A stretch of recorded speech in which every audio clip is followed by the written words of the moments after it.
Hello दोस्तों, स्वागत है आपका एक बार फिर से हमारे चैनल डाटा 24 में हरीश के साथ। आज मैं सुनाने जा रहा हूँ एक ऑटो ड्राइवर के साथ घटी हुई सच्ची घटना के बारे में, जो हमारे साथ खुद उस व्यक्ति ने शेयर की है। उनका नाम है नितेश। नितेश यूपी के एक शहर में ऑटो चलाया करते थे। उनकी दिनचर्या यही थी, सुबह उठते और अपने दैनिक क्रियाकलाप से फ्री होकर घर से निकल जाते, दिन भर ऑटो चलाते, लोगों की सेवा करते और अपने परिवार का भरण पोषण करते। और शाम को वह घर आते आते लेट भी हो जाते थे। घर आने का उनका कोई टाइम फिक्स नहीं था। कभी वह जल्दी आ जाते और कभी देर रात तक भी नहीं आते थे। एक दिन ऐसे ही वो अपने घर से रोज की तरह निकले और स्टेशन पहुंचे। वहां पहुंचकर अपना ऑटो लगा दिया। लेकिन उस दिन पता नहीं उनके लिए कौन सा खराब दिन था। उन्हें शाम के 6 बज गए, लेकिन 6 बजे तक भी कोई भी पैसेंजर उनके ऑटो में नहीं बैठा। शाम होने को जा रही थी और नितेश की अब तक बोहनी भी नहीं हुई। उसका मन व्याकुल हो रहा था कि आज पता नहीं कौन से काले कर्मों की सजा मिल रही है, जो एक भी कस्टमर नहीं मिला। आज तो पता नहीं खाली हाथ ही घर लौटना पड़ेगा। वो बैठा हुआ बस यही सोच रहा था और इधर उधर देख रहा था कि कोई आ जाए तो अच्छा ही हो जाए, कम से कम चाय पाने के तो निकले। देखते ही देखते एक व्यक्ति अपने दोनों हाथों में बड़े बड़े बैग लटकाए हुए और एक बैग अपने पीछे टांगे हुए स्टेशन की ओर से निकला। 40-50 की उम्र का लग रहा था और उन बैगों को देखकर नितेश को ऐसा लग रहा था जैसे वो व्यक्ति विदेश से आया हो। नितेश से उसके पास पहुंचता है और पूछता है कि सर, आपको कहाँ जाना है। वो व्यक्ति नितेश की ओर देखता है और पूछता है, अरे जहाँ कहीं भी जाना है तुमसे मतलब। नितेश कहता है, अरे वो क्या है ना सर, मेरा ऑटो वही खड़ा है, आपको जहाँ जाना है मैं वहाँ छोड़ दूँगा सर। वो व्यक्ति थोड़ा हंसकर कहता है, अरे यह बात है, तुमने तो मुझे डरा ही दिया था। दिखने में तो तुम ऑटो ड्राइवर नहीं लग रहे, लेकिन फिर भी। नितेश कहता है, लाइए सर बैग मुझे दे दीजिए। नितेश उस व्यक्ति से बैग ले लेता है। कहता है, वो क्या है ना सर, मजबूरी में सब कुछ करना पड़ता है। मैंने पढ़ाई में खूब मेहनत की, पर आगे की पढ़ाई के लिए बहुत पैसे चाहिए थे, जो मेरे पिताजी के लिए खर्च उठाना बहुत मुश्किल था। उसी स्थिति को देखते हुए मैंने यह ऑटो सेकंड हैंड किसी से ले लिया और साथ के साथ पढ़ाई भी कर रहा हूँ, घर खर्च चला रहा हूँ। ऐसा सुनकर वो व्यक्ति कहता है, बहुत महान हो तुम, तुम्हारी तरह हर पिता का बेटा नहीं हुआ करता। बहुत खुशनसीब वालों को मिलते हैं ऐसे पुत्र। इस तरह बातें करते हुए वह ऑटो में बैठ गए और नितेश वह उस व्यक्ति से पूछता है, जी बताइए आपको कहाँ जाना है। वो व्यक्ति कहता है, भाई जाना तो एयरपोर्ट तक है, लेकिन तुम तो बस स्टॉप पर छोड़ देना, फिर मैं बस पकड़ लूँगा और निकल जाऊँगा। नितेश कहता है, सर अगर आप मेरे साथ कंफर्ट में हो तो आपको एयरपोर्ट छोड़ दूँ। वह व्यक्ति कहता है, हाँ लेकिन वो तो बहुत दूर है ना, 50-60 किलोमीटर पड़ता है यहाँ से। तेरे लिए वहाँ ऑटो से जाना ठीक होगा। नितेश कहता है, हाँ सर कोई दिक्कत नहीं है, मैं चलूँगा।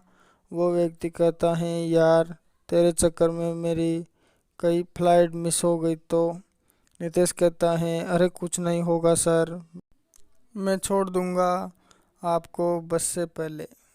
वो क्या है ना, मेरे भी सुबह से बहुत नींद नहीं हुई है, अगर आप मेरे साथ एयरपोर्ट तक चलते तो अच्छा रहता।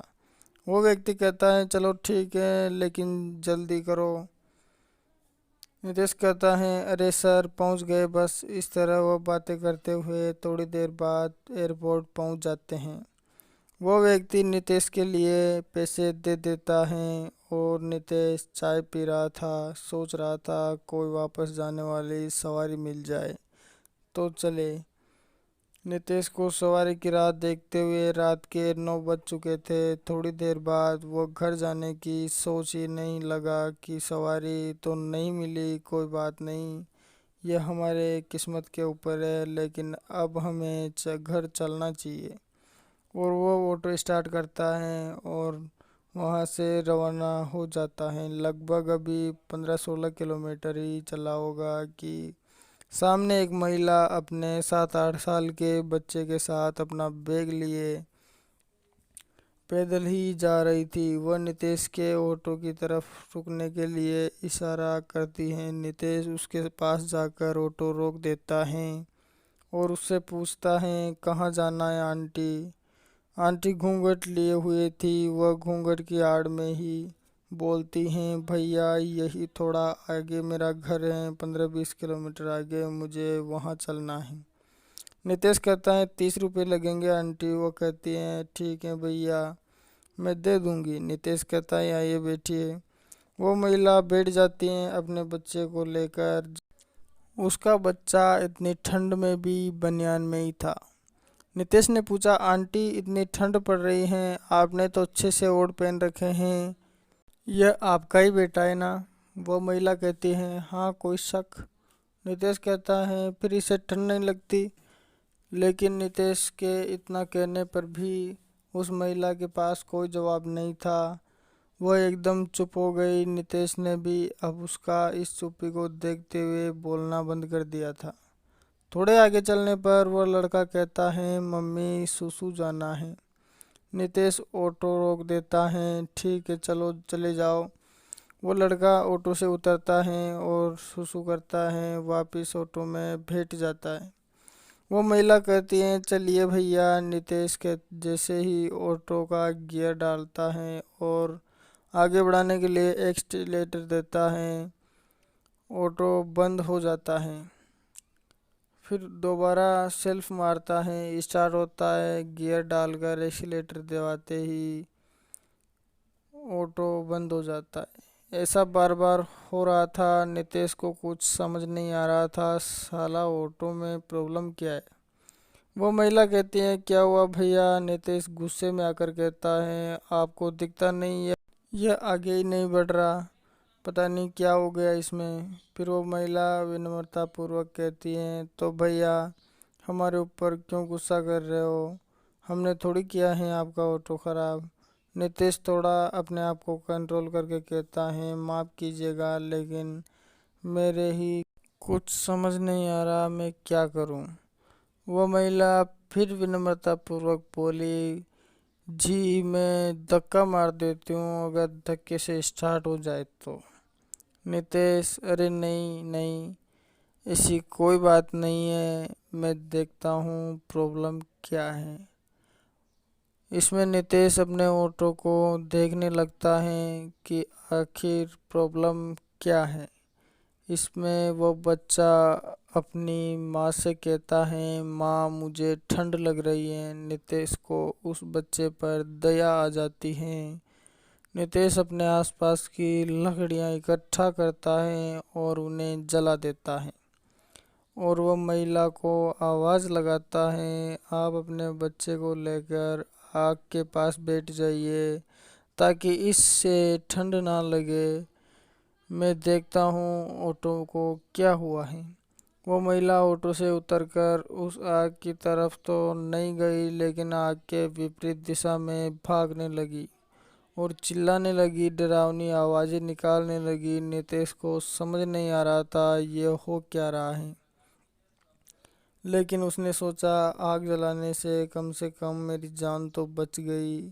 और अब वह समझ चुका था कि ये कोई साधारण महिला नहीं है, ये कोई प्रेत आत्मा है जो उसके साथ आ गई हैं।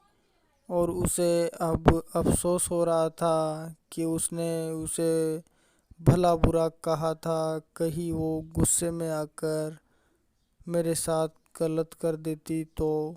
और अब वह कांप रहा था। जल्दी से वह भागने की वहाँ से कोशिश करता है।